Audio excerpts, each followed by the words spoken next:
എല്ലാവർക്കും യേശുക്രിസ്തുവിന്റെ നാമത്തിൽ സ്നേഹവന്ദനം. ഇന്ന് നാം സങ്കീർത്തനം 10, 11, 12 അധ്യായങ്ങൾ വായിക്കാം. ദൈവവചനം നമ്മുടെ ഹൃദയങ്ങളെ അനുഗ്രഹിക്കട്ടെ. സങ്കീർത്തനം 10-ാം അധ്യായം. യഹോവേ, നീ ദൂരത്ത് നിൽക്കുന്നതെന്ത്?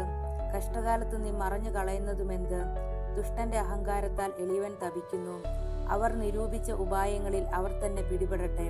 ദുഷ്ടൻ തന്റെ മനോരഥത്തിൽ പ്രശംസിക്കുന്നു. ദുരാഗ്രഹി യഹോവയെ ത്യജിച്ച് നിന്ദിക്കുന്നു. ദുഷ്ടൻ ഉന്നതഭാവത്തോടെ അവൻ ചോദിക്കയില്ല എന്ന് പറയുന്നു. ദൈവം ഇല്ല എന്നാകുന്നു അവന്റെ നിരൂപണമൊക്കെയും.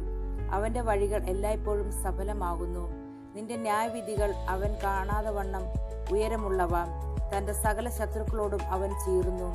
ഞാൻ കുലുങ്ങുകയില്ല, ഒരു നാളും അനർത്ഥത്തിൽ വീഴുകയുമില്ല എന്ന് അവൻ തന്റെ ഹൃദയത്തിൽ പറയുന്നു.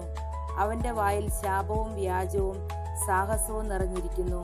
അവന്റെ നാവിൻ കീഴിൽ ദോഷവും അതിക്രമവും ഇരിക്കുന്നു. അവൻ ഗ്രാമങ്ങളുടെ ഒളിവുകളിൽ പതിയിരിക്കുന്നു. മറവിടങ്ങളിൽ വെച്ച് അവൻ കുറ്റമില്ലാത്തവനെ കൊല്ലുന്നു.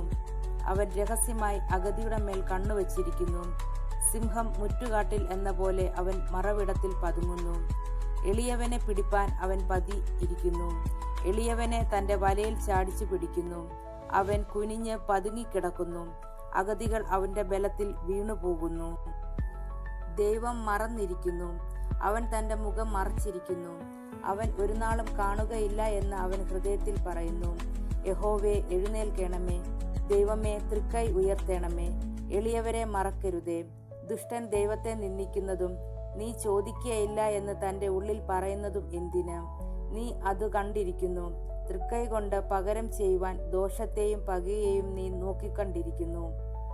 അഗതി തന്നെത്താൻ നിങ്കൽ ഏൽപ്പിക്കുന്നു. അനാഥന് നീ സഹായി ആകുന്നു. ദുഷ്ടന്റെ ഭുജത്തെ നീ ഒടിക്കണമേ. ദോഷിയുടെ ദുഷ്ടത ഇല്ലാതെയാകുവോളം അതിന് പ്രതികാരം ചെയ്യണമേ. യഹോവ എന്നേക്കും രാജാവാകുന്നു. ജാതികൾ അവന്റെ ദേശത്ത് നിന്ന് നശിച്ചു പോയിരിക്കുന്നു. ഭൂമിയിൽ നിന്നുള്ള മർത്യൻ ഇനി ഭയപ്പെടുത്താതിരിപ്പാൻ നീ അനാഥനും പീഡിതനും ന്യായപാലനം ചെയ്യേണ്ടതിന് യഹോവേ, നീ സാധുക്കളുടെ അപേക്ഷ കേട്ടിരിക്കുന്നു. അവരുടെ ഹൃദയത്തെ നീ ഉറപ്പിക്കുകയും നിന്റെ ചെവി ചായ്ച്ച് കേൾക്കുകയും ചെയ്യുന്നു.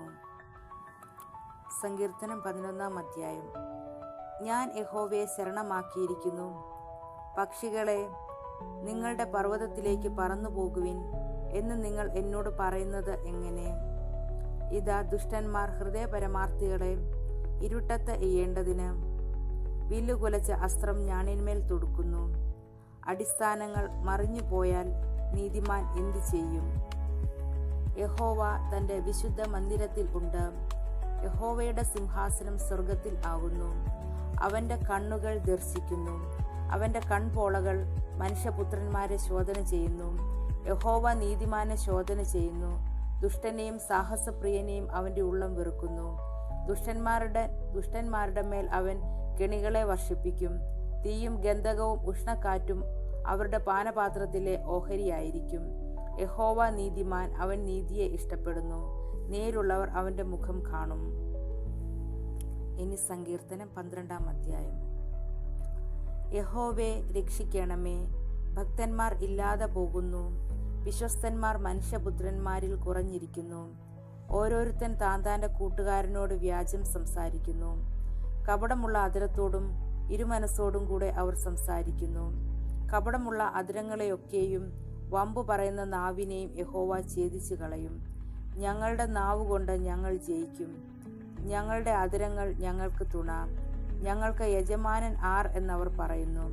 എളിയവരുടെ പീഡയും ദരിദ്രന്മാരുടെ ദീർഘശ്വാസവും നിമിത്തം ഇപ്പോൾ ഞാൻ എഴുന്നേൽക്കും. രക്ഷയ്ക്കായി കാംക്ഷിക്കുന്നവനെ ഞാൻ അതിലാക്കും എന്ന് യഹോവ അരുളി ചെയ്യുന്നു.